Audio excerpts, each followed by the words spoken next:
orang ketiga, aduh amit-amit deh. Semoga dalam keluarga kita dijauhkan dari yang namanya orang ketiga. Tapi terkadang kita membutuhkan dalam kehidupan kita.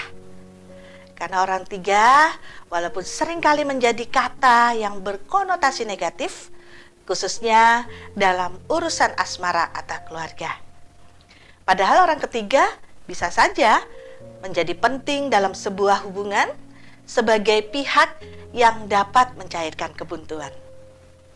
Ini berlaku dalam sebuah interaksi dengan berbagai bentuk. Entah itu interaksi antar dua orang, dua kelompok, atau lebih yang sedang mengalami krisis dalam hubungan itu sendiri. Kita ambil contoh dalam interaksi antara suami istri yang sedang berada dalam situasi konflik yang berkepanjangan. Bila konfliknya sederhana, contohnya makanan asin dan tawar, sehingga hal tersebut bisa langsung mudah diselesaikan. Namun, bila konfliknya sudah sangat parah dan bisa menjadi ancaman retaknya hubungan yang sudah dibangun, maka perlu adanya alternatif orang ketiga.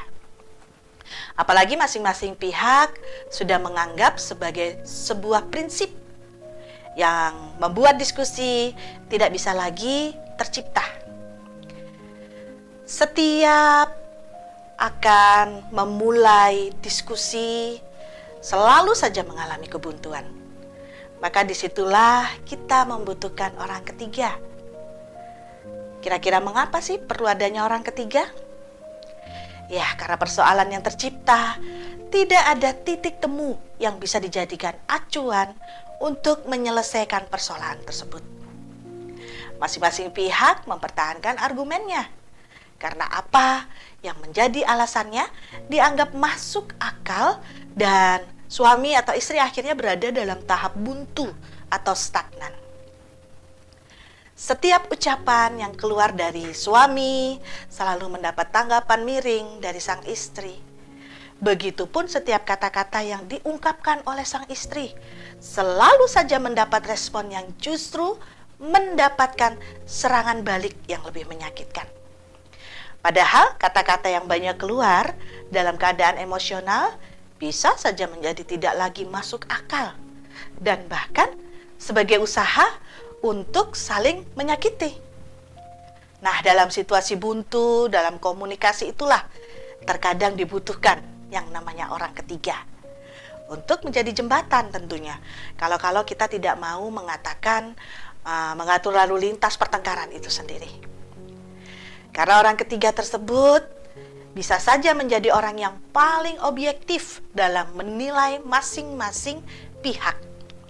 Hanya saja pihak ketiga ini yang dimaksud adalah orang yang memiliki penilaian adil dalam melihat persoalan yang mereka sampaikan.